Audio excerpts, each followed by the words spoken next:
नमस्कार मंडळी, मी तुमचा लाडका मित्र वरद विजय चव्हाण आणि मी तुम्हा सर्वांचं माझ्या युट्यूब चॅनलमध्ये स्वागत करत आहे. मंडळी, जुनं फर्निचर या सिनेमाला रिलीज होऊन आता 8 दिवस झालेले आहेत आणि त्याचबरोबर नाच ग घुमा या सिनेमाला रिलीज होऊन आता 3 दिवस झालेले आहेत. आजच्या या व्हिडिओमध्ये आपण या दोनही सिनेमांचं day to day box office collection बघणार आहोत. बट हे बॉक्स ऑफिस कलेक्शन बघण्याआधी एक जेंटल रिमाइंडर आहे की हे जे काही कलेक्शन आहे ते खरं असेल असं नाही, कारण मराठी सिनेमाला कुठलाही ट्रेड अॅनालिस्ट नसतो. जे रेग्युलरली हे व्हिडिओज बघतात त्यांना कदाचित हे वाक्य आता बोर होत असेल, बट हे सांगणं गरजेचं आहे, कारण मग उगाचच मला कॉल येतात आणि सांगतात तू हे कलेक्शन कसं काय सांगितलंस, कुठलं सोर्स आहे, एक्सेट्रा एक्सेट्रा. त्यामुळे हे सांगावं लागतं की असं धरून चला की कदाचित याच्यापेक्षा जास्तच कमाई या सिनेमाने केली असेल, बट हे बॉक्स ऑफिस कलेक्शन सांगण्याचा उद्देश असा, कारण बरेच वेळा मराठी माणूस विचार करत असतो फक्त की आज बघूया सिनेमा, उद्या बघूया सिनेमा, जाऊ दे आता कंटाळा आला, आता IPL ची मॅच बघूया, आणि त्याच्यात जे आहे हे सिनेमागृहातनं उतरतात. सो असं करू नका. जर तुम्हाला हे कलेक्शन चांगलं वाटलं तर अजून कलेक्शन वाढवा. जर कमी वाटत असेल आणि जर तुम्हाला इच्छा असेल हे सिनेमे बघण्याची तर लगेच आजच्या आज तिकीट बुक करा. एनिवेज, सगळ्यात आधी बघूया जुनं फर्निचर या सिनेमानी पहिल्या 8 दिवसांमध्ये किती कोटींची कमाई केली आहे.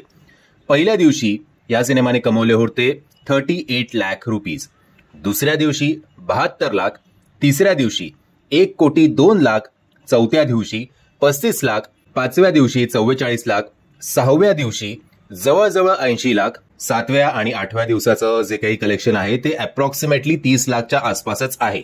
सो असं करत पहिल्या 8 दिवसांमधलं इंडियाचं नेट कलेक्शन या सिनेमाचं असेल 4,28,00,000 रुपये आणि इंडियाचं ग्रॉस कलेक्शन असेल 4,62,00,000 रुपीज. सो असं करत जवळजवळ आय थिंक आपण असं धरूया की याच्यापेक्षा अजून थोडे कमवलेले असतील. सो जवळजवळ 5 कोटींच्या आसपासचं कलेक्शन पहिल्या 8 दिवसात झालेलं आहे. आज पुन्हा शनिवार रविवार थोडी ग्रोथ याच्या कलेक्शनमध्ये अपेक्षित आहे. आशा करूया की हा सिनेमा उद्यापर्यंत म्हणजे याच्या सेकंड वीकेंड पर्यंत आता 5 कोटी झाले तर ऍटलिस्ट 8 कोटी किंवा 9 कोटीच्या घरात जाईल. खरं 10 कोटी झाले असते तर उत्तम, पण तेवढं जरा डिफिकल्ट वाटतंय. ओव्हरऑल या सिनेमाचा slow and steady wins the race असा बॉक्स ऑफिसवरचा ॲटिट्यूड आहे. आणि त्याचबरोबर आय थिंक नाच ग घुमा या सिनेमामुळे जुनं फर्निचर या सिनेमाच्या बॉक्स ऑफिसवर थोडा त्याचा इम्पॅक्ट पडतोय. आता येऊया नाच ग घुमा या सिनेमाकडे. नाच ग घुमा रिलीज झाला होता 1 मेला, म्हणजेच बुधवारी या सिनेमाने सॉलिड कमाई केली. म्हणजे असं वाटलं की या सिनेमाला आता कोणी थांबू शकणार नाही. बुधवारी या सिनेमाने कमवले होते 2,15,00,000 रुपये.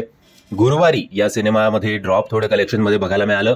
-62.79% ड्रॉप आपल्याला काल बघायला मिळालं, माफ करा परवा बघायला मिळालं, आणि या सिनेमाने कमवले 80 लाख रुपये. कालचं शुक्रवारचं जे कलेक्शन आहे ते आहे अर्ली एस्टिमेट जवळजवळ 95 लाख रुपीज. असं करत पहिल्या 3 दिवसाचं याचं कलेक्शन आहे 3,90,00,000 रुपये.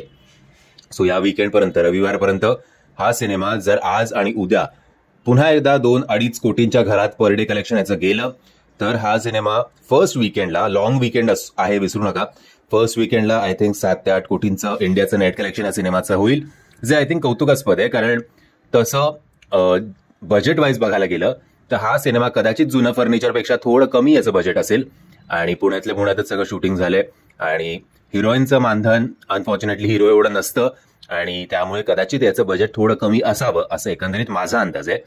सो बघूया आता. ओव्हरऑल बजेटचं काही इन्फॉर्मेशन या सिनेमाची नाहीये कुठे. काल ऑक्युपन्सी होती शुक्रवारची नाच ग घुमा या सिनेमाची 15.12%, ज्याच्यात मॉर्निंग शोजचे 8.09, आफ्टरनूनचे 15.07, इव्हनिंगचे 16.28 तर नाईट शोजचे 21.03%.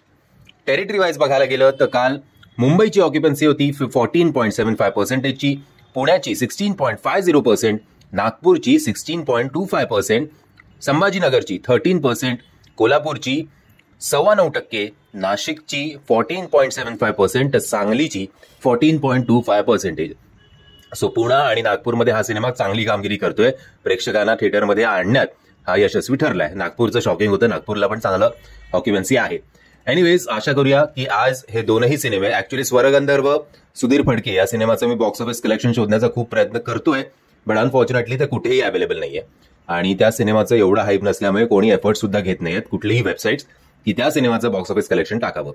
एनिवेज, बघूया आता या वीकेंडला हे 3 सिनेमे कसे तरतायत ते. म्हणजे तुम्ही जर हे सिनेमे बघितले नसतील तर आत्ताच्या आत्ता लगेचच तिकीट बुक करा.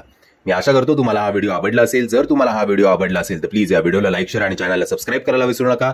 जय हिंद, जय महाराष्ट्र.